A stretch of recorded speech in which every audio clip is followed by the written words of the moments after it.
ఉన్న బంగారాన్ని విడిపించి ఆ రోజు ఆన్లైన్ రేటుకే మేము కొంటాం. Sharma gold company. ప్రేక్షకులకు నమస్కారం. నేను మీ జాహ్నవి. మనతో ఉన్నారు ప్రముఖ జ్యోతిష్య వాస్తు పండితులు, జ్యోతిష్య వాస్తు శిక్షణ నిపుణులు, లలిత ఉపాసకులు బ్రహ్మశ్రీ నానాజీ పట్నాయక్ గురువు గారు. అయితే దసరా శరన్నవరాత్రుల సందర్భంగా అమ్మవారి ఒక్కొక్క రోజుకి సంబంధించిన విశేషమైన విషయ పరిజ్ఞానాన్ని మనందరికీ అందిస్తూ ఉన్నారు కదా గురువు గారు.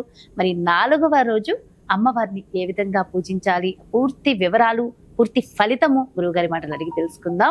నమస్కారం గురువుగారు. శ్రీమాత్రే నమః. అయితే గురువుగారు, 4వ రోజు అమ్మవారిని ఏ విధంగా పూజించాలి, ఆ పూజించడం వల్ల కలిగే ఫలితం ఏంటి, ప్రత్యేకమైన పరిహారాలు ఏం చెప్తున్నారు? తప్పకుండా అమ్మా. ఇప్పుడు ఒక్కొక్క ప్రాంతాన్ని బట్టి ఉంటుంది. అయితే లలిత అమ్మవారిని పూజిస్తారు సర్వసాధారణంగా. అదేవిధంగా లలిత అమ్మవారితో పాటు రోహిణి అనేటువంటి అమ్మవారిని కూడా పూజిస్తారు. రోహిణి విషయంలో మనకి శాస్త్రం ఏం చెప్పింది, దేవి భాగవతాల్లో ఏం చెప్పిందంటే రోహిణి రోగనాశాయ అంటారు. అంటే రోగము కనుక ఎక్కువగా ఉంది, రోహిణి అమ్మవారిని తలుచుకోవాలి నవరాత్రులు.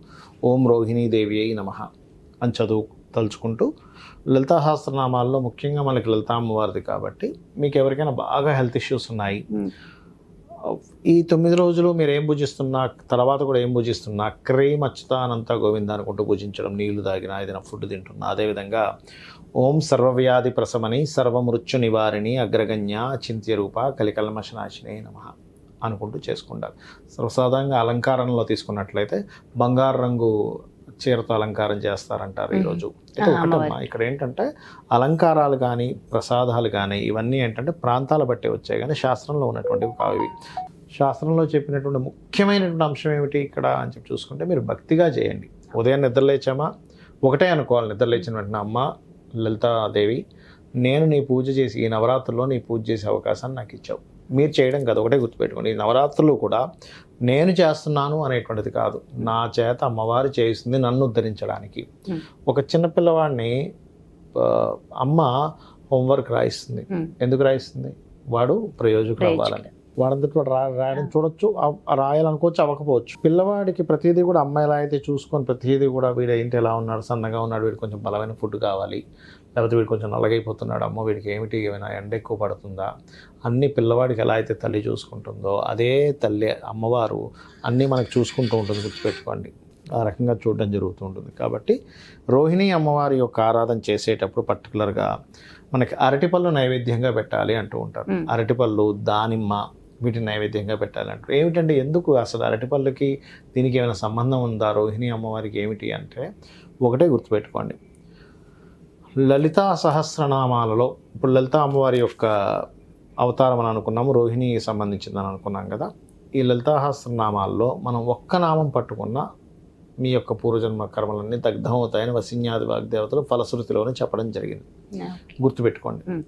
అయితే ఇక్కడ మరి ఇది ఎవరు ఎక్కువగా చేయాలి అంటే, ఒకటి హెల్త్ ఇష్యూస్ ఉన్నవారు రోహిణి అమ్మవారికి సంబంధించిన ఓం రోహిణీ దేవి అని నమః చేసుకోవాలి. ఇందాక నేను చెప్పిన మంత్రం చేసుకోవాలి.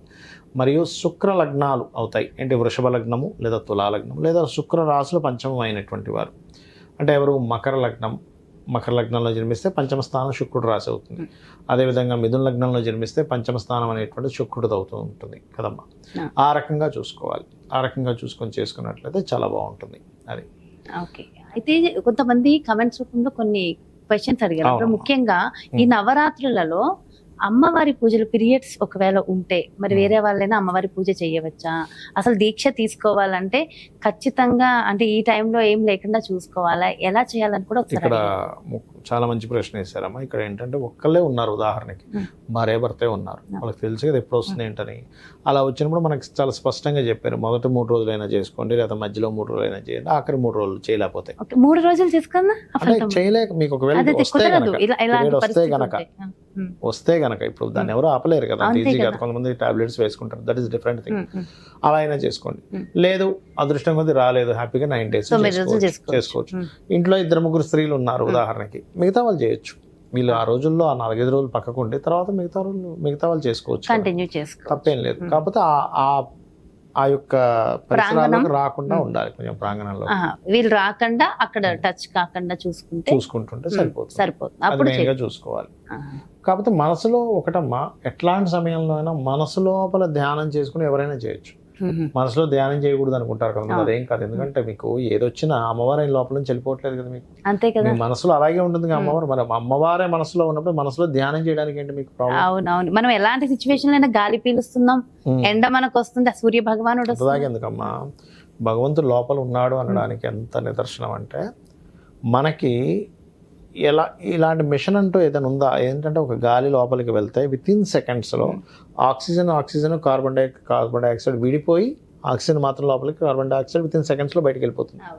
మీరు ఎలాంటి ఫుడ్ నోట్లో వేసుకుని తిన్నా, ఇప్పటిదాకా అలాంటి మిషన్ రాలేదు. ఎలాంటి ఫుడ్ తిన్నా కూడా అది రక్తంగాను, మలంగాను, వైటమిన్స్ గాను, క్యాలరీస్ కావాలో వాటన్నిటిగాను మారిపోయి అది అయిపోతుంది. అలాంటి మిషన్ ఇప్పటిదాకా అసలు భూమి మీద ఉందా? ఎలా ఎలా అవుతుంది? మనకు మాంసం ముద్దను తీసుకొచ్చి తయారు చేయండి, అలాంటి మిషన్. మాంసం ముద్దే కదా లోపల ఉన్నది అంటే కాదు, అక్కడ ఉన్నది మాంసం. బయటికి కనబడేది, మన కంటికి కనబడేది మాంసం ముద్ద, లోపల ఉన్నటువంటి శక్తి అమ్మవారు. సరే, మాంసం ముద్దతో ఇదంతా అవుతుంది. ఒక మాంసం ముద్ద ఇస్తాం, తయారు చేయండి, చేయలేరు. పోనీ ఏదైనా పరికరాలతో తయారు చేయండి, చేయలేరు. ఏం వేసినా నీకు రక్తంగా ఎలా అవుతుంది? అది ఏం వేసినా ఎలా అవుతుంది అసలు? అది నిజంగా అంతే కదా. అంతే. సో అలా ఎవరైనా సరే 3 రోజులు చేసుకున్నా పర్వాలేదు, ఆ ఫలితం ఉంటుంది. సో ముఖ్యంగా లలితా సహస్రనామము అనేది ప్రతిరోజు కూడా చదవడం వల్ల మరింత ఫలితం ఉంటుందంటారా? ఖచ్చితంగా. లలితా అమ్మవారిది వచ్చింది కాబట్టి మీకు ఒక విషయం చెప్తాను.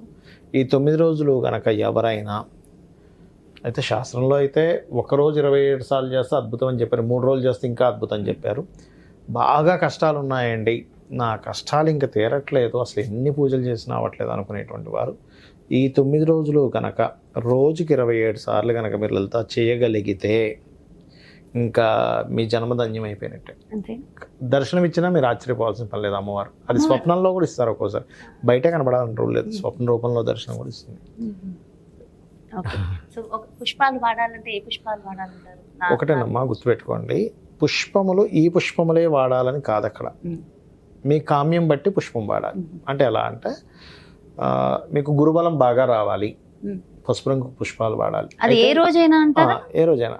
అయితే సహజంగా చెప్పింది ఏమిటి అంటే, మనకి ఈ దేవీ భాగవతం ఇట్లాంటి వాటిల్లో అందులో చెప్పినటువంటి విషయం ఏమిటి అంటే, బిల్వపత్రం తీసుకోండి, ఎర్రచందనం దానికి రాయండి, అమ్మవారి నామంతో చేయండి.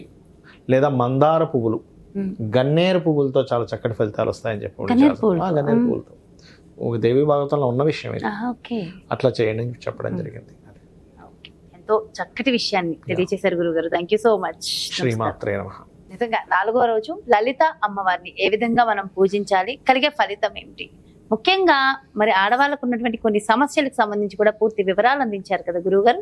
మరో ప్రత్యేకమైన కార్యక్రమంతో 5వ రోజు ప్రత్యేకతతో మళ్ళీ మీ ముందుకు వచ్చేస్తాను. మరి అలాగే మీ యొక్క జాతకానికి సంబంధించి కానీ, లేదంటే మీ ఇంటి వ్యాపార వాస్తుకు సంబంధించి కానీ గురువు గారిని సంప్రదించాలి, అపాయింట్మెంట్ కావాలి అంటే క్రింద డిస్ప్లే అవుతున్నటువంటి నెంబర్స్కి కాల్ చేయగలరు. నమస్కారం.